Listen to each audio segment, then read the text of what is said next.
2002年，北京房山区周口店镇九龙山，一场暴雨倾泻而下，修建在这里的金代皇陵区中的瑞陵出现严重破损、坍塌，消息立即震动了考古界。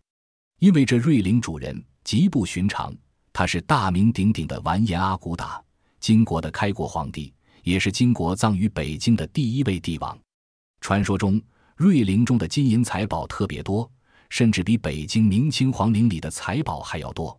当墓穴打开时，考古工作人员在墓穴中找到传说中的龙冠和凤果，这位金代开国皇帝的墓葬是否和传说中一样，埋藏着大量财富？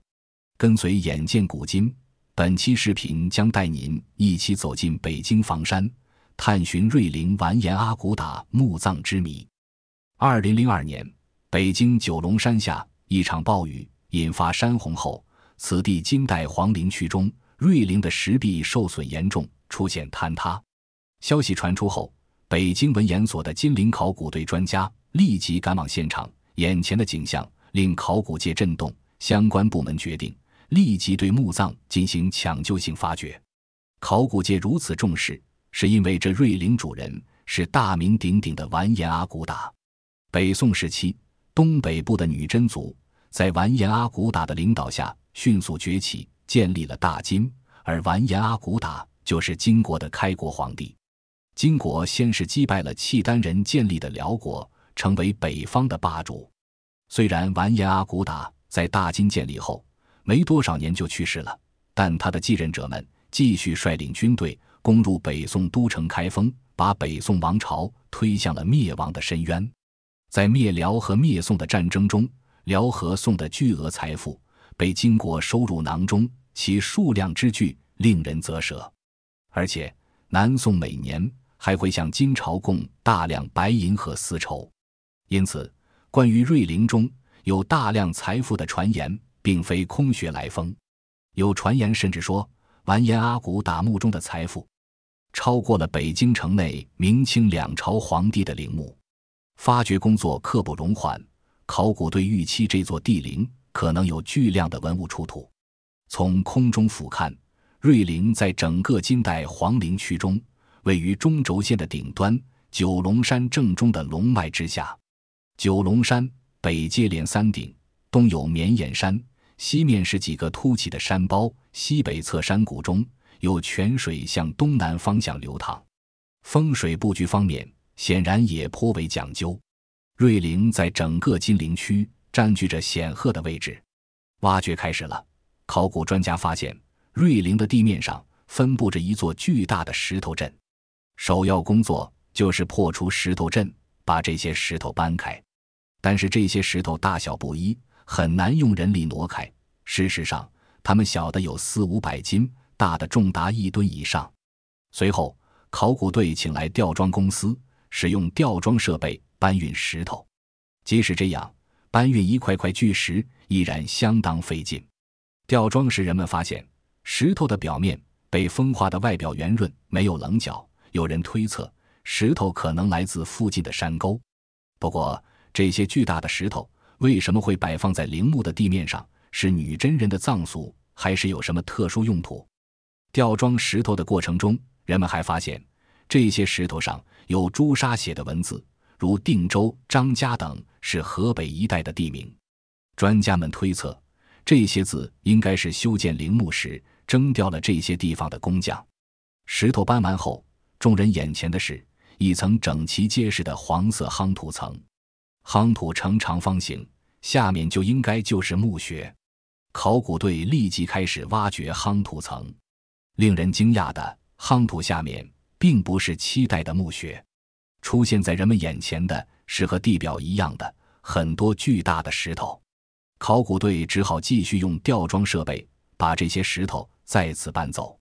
就在第二层石头清理完毕后，工作人员发现又是一层非常结实的夯土。就这样来来回回清理了4层夯土和石头后，始终都没见到墓门。所有人不禁感到奇怪，心中还多了一种无言的震撼。史料中仅记载了金代初期皇陵的基本形式，从没有过这种巨石阵的记录。金国人究竟为何要将开国皇帝的棺椁置于层层巨石之下呢？到底会有多少层呢？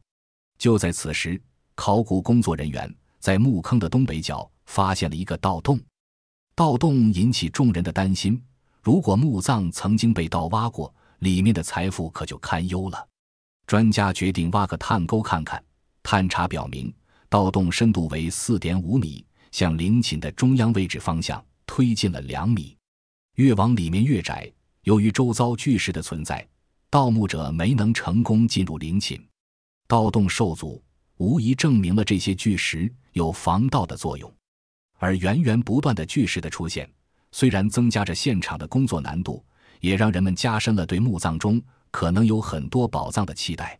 当挖开第5层夯土时，墓坑终于出现在人们眼前。所有人都轻轻地呼出一口气。历时1个月，工作人员一共搬走了整整270块大石头，巨石阵的魔法终于宣告结束。那么，完颜阿骨打这位金国开国皇帝的墓穴中，会不会有传说已久的大量财宝呢？清理完毕墓坑中的泥土，墓室呈现在人们面前。眼前的墓室长13米，宽9米，深5.2米，整体规模不大，也没有过多的装饰，显得比较空荡。墓室是在岩石上开凿出来的，石壁上可以看到工匠当年留下的刀斧痕迹，给人的感觉墓穴修建的较为匆忙。不过这种感觉倒也符合史料记载，因为史料记载整个金代的皇陵修建只用了7、8个月的时间。瑞陵正是10多个帝王陵中的一个。传说中的金银珠宝没有堆满墓室，而墓室的四壁是由10条垒砌而成。比起中原的一些皇室陵墓，这样的规格算是比较简陋。它甚至没有前厅、后室等更为复杂的结构。但在墓室中整齐地摆放着4具棺椁，这显然是一个合葬墓。专家仔细观察，其中一具较大的棺椁状况最不好，损毁严重，几乎全塌下去了，只有前面的挡板还立着。挡板上面竟刻有龙纹，这就是传说中的龙棺。从体量和摆放位置来看，龙棺应该是完颜阿骨打的棺椁。靠近龙棺的另一具棺椁外形保留的较为完整，上面刻有凤的图案，被叫做凤棺。而剩下的其他2具最小，外观上没有图案，被叫做素棺。专家分析，凤棺应该是皇后的棺椁，而2个素棺规格较小，可能是陪葬嫔妃的。发掘进行到这里，墓室中并没有发现金山银山，那么传说中的金银财宝会不会藏在棺椁之中呢？专家们决定掀开素棺。2具素棺是青石做的，这种材质在金代的墓葬中较为常见，具有一定的坚固性和耐久性，符合当时皇家陵墓的用材标准。工作人员紧张地忙碌着。当1号素棺打开后，却没有找到尸骨，里面只有骨灰，除此之外还有2件玉雕。清理后，专家发现这是透雕海东青梅花石剑，而玉剑上的海东青的形象在中原出土的玉器上很少出现。海东青是一种猛禽，它是女真人的图腾，也是女真人的猎鹰。女真人非常崇拜这种能从高空做千米俯冲，精准抓取地面猎物的大鸟。结合女真人早期有火葬陪葬的情况，有专家认为骨灰可能是火葬陪葬的遗留。而2号素棺中除骸骨外，只发现2个金环，专家叫它竹节金科，它是女真贵族女性喜爱的帽饰，外观是竹节的形状。清理金环时，工作人员发现它的中间竟然是空的，制作工艺十分精巧。金环中空，难道是为了节约金子吗？这与大金国给人留下的富庶的画风非常不像。此时专家解释，竹节中空本来就接近竹子的自然属性，而且作为帽饰佩戴起来会比实心的更为轻便。而为何2具素棺中只有1具是火葬，另外1个是有骸骨的，这倒成了一个谜团。素棺中内出土的文物如此之少，让众人略微有些失望。而接下来凤冠即将开启，大家都希望凤冠能够给人带来惊喜。眼前的凤冠雕刻着凤凰图案，冠果由2层构成，外面是汉白玉雕凤纹石果，里面有一具木冠。打开冠果，冠果中有散落的人骨。工作人员在头骨处发现一个网状的东西，提取清理后，发现它是由黄金的金丝编织的，应该是一顶凤冠。后来它被命名为金丝凤冠，顶部被编成海棠花的样子，看上去十分美丽。清理过程中，工作人员还发现了20多个黄金小配饰，3个玉雕。这些黄金小配饰是凤冠上的装饰物。原来的凤冠应该还包裹着丝织物，而这些配饰应该是装饰在丝织物上的。由于年代久远，丝织物腐化，它们才散落在冠中。这3件玉雕中有一对凤鸟纹玉雕，还有一件是长尾凤鸟纹玉雕。专家分析，它们也应该是凤冠上的配饰，因为史料记载，皇后的凤冠上必须佩戴玉雕，古代称之为纳言，本意是听取意见的意思。在金代，玉雕作为帽饰已经纳入服装的规范，佩戴的位置都有讲究，女子佩戴有彰显威仪和尊贵之意。可以想象皇后的凤冠在缀上这些饰品时应该是多么美丽。不过让人感到遗憾的是，凤冠中的陪葬品也就这样，十分有限。虽然金丝凤冠的遗留隐约可以让人想象大金皇族的富有与奢华，不过作为皇后的墓葬，这样有限的陪葬品还是让人出乎意料。接连的开馆并没有看到传说中堆积如山的宝藏，考古队员们感到十分困惑。一层层巨石守护的墓葬，皇后和嫔妃的随葬品却如此少，是否有什么特殊的原因？难道珍贵的陪葬品都藏在龙冠之中吗？龙冠在4具冠椁的正中偏北，是墓葬中最大的冠椁。虽然破损严重，但它是汉白玉打造的。盖板剔刻着团龙纹，挡板正面剔刻着团龙纹，周围是云水纹。团龙纹是典型的汉族图案，而云水纹多出现在古代的宫廷和皇家园林，出现在帝陵的冠椁上还是首例。考古队员小心翼翼地打开冠椁，开始清理。内层的木冠已经腐烂。此时所有人都惊讶地发现，这具龙冠中竟然仅仅只有1具头骨，经鉴定是一具男性头骨。随后头骨被保护起来，送到了东北一家研究机构。而接下来的发掘竟然没有发现头骨以下的骸骨，也没有发现任何随葬品，仅在椁底发现残留着墨地、朱纹金线钩、双龙细朱纹。由于之前大家对文物出土的数量都有较高的期待，而如今所有人面对这种情况都感到一种无法言说的失落。按常理，开国皇帝的陵墓中应该有丰富的随葬品，即使不像传言中的金山银山，至少也应该有不少珍稀宝物。可是直到结束清理，龙冠中的随葬品竟然空空如也。这到底是怎么回事？难道传说中的宝藏只是一个谎言？或者在历史的长河中，这些宝藏早已被人盗走？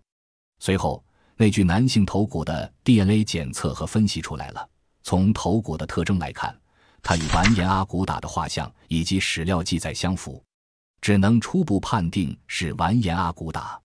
不过仅凭这些还是无法完全确定头骨的身份。由于墓中缺乏墓志铭，而且没有完颜阿骨打的直系亲属的 DNA 数据可供比对，考古专家们只能根据现有证据进行推测。从龙冠、凤冠的图案以及冠椁用材，还有少量的出土文物以及历史记载来看，墓葬应该还是皇陵。不过疑问也随之而来，为什么随葬品会如此之少？而且为什么只有头骨，没有身体其他部位的骸骨？在以往出土的帝王墓葬中从未出现过仅有一颗头颅没有随葬品的情况。大多数皇帝墓葬中不仅有丰厚的随葬品，而且是按照相关的丧仪规格来入葬的。瑞陵的情况与这些帝王陵显然有很大不同。面对这种奇怪的情况，有人认为会不会是明朝那会儿政府派人破坏陵墓所致？根据史料记载，明熹宗天启年间，女真人再次崛起于东北，建立了大金，史称后金。大金不断骚扰明朝边关，明军屡屡失利，损失惨重。朝臣认为后金强盛是因为他们祖先的皇陵安葬在北京，王气太盛，只有破坏金陵的龙脉，才能阻断后金发展的势头。明熹宗听后，派人去大房山大规模摧毁金陵，挖断龙脉，还在金陵原址上修了关帝庙和高塔，希望使用厌胜之术压制大金的势头。有民间传说说明军曾进入地宫砸毁棺椁。同一个墓穴，龙棺明显比凤棺还有2个素棺损毁严重，会不会就是明军曾进入地宫针对性的损毁呢？同时他们还拿走了财宝，那些大石头应该也是捣毁棺椁后故意放上去，是一种压制的方术。这个推测刚提出来就被专家否定了。专家认为龙椁损毁严重是因为它明显高于其他棺椁，长期被5层巨石所压，承受的压力更大所致。而从现场情况来看，明代对陵墓的破坏并没有深入到地下，因为棺椁的损毁状况并不像有人进来后人为的砸毁。这时一个新的疑问被提出来，既然明代毁墓没有深入地下拿走财宝，而作为开国皇帝墓葬如此简陋，似乎还是有些说不通，会不会这里并不是完颜阿骨打的真正目的？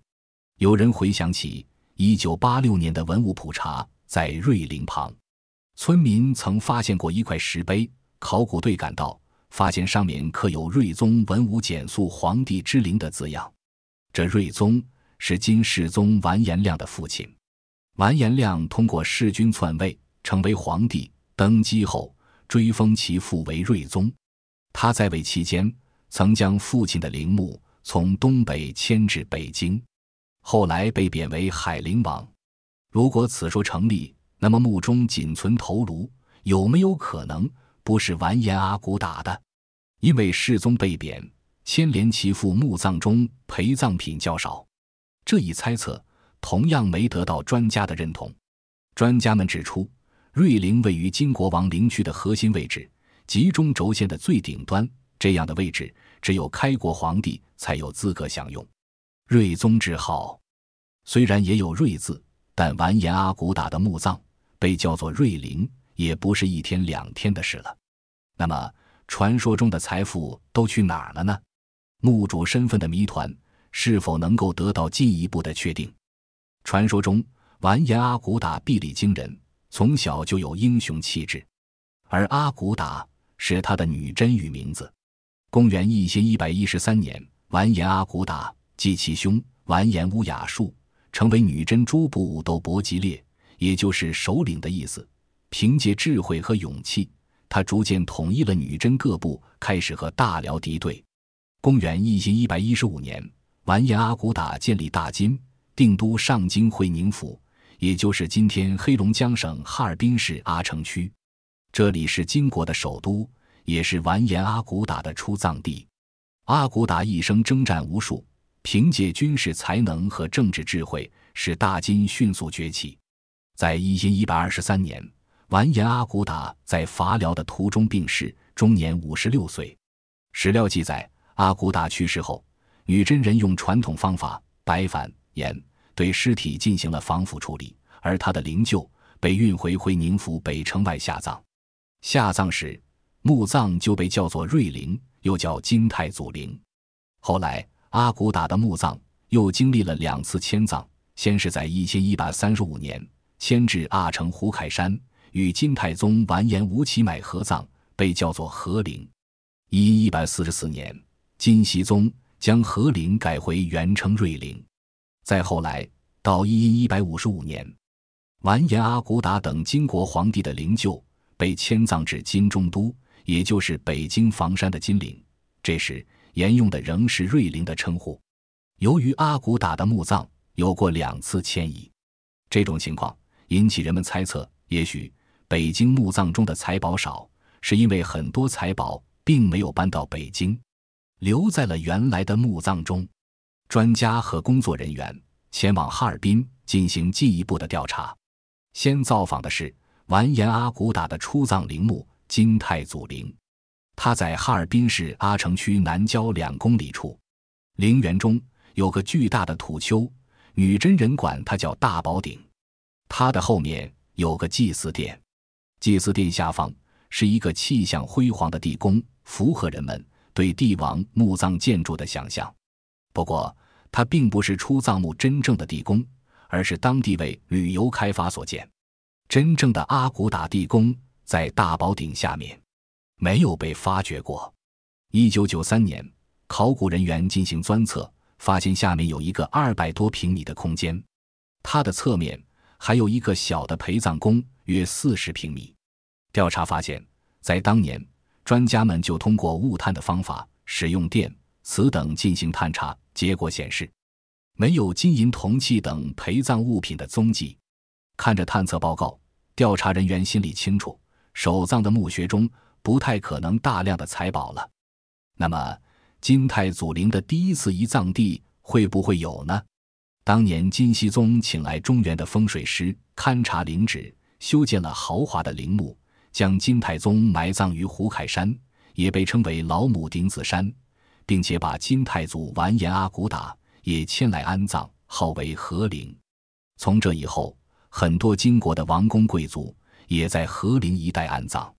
不过，要找到和陵却并不容易。20多年来，考古工作者一直在找。这次，调查人员进老母顶子山树林，查看了几处墓穴的残留地。其中一处墓葬坑，以前有2具石棺裸露在外，文物部门出于保护的目的进行的回填。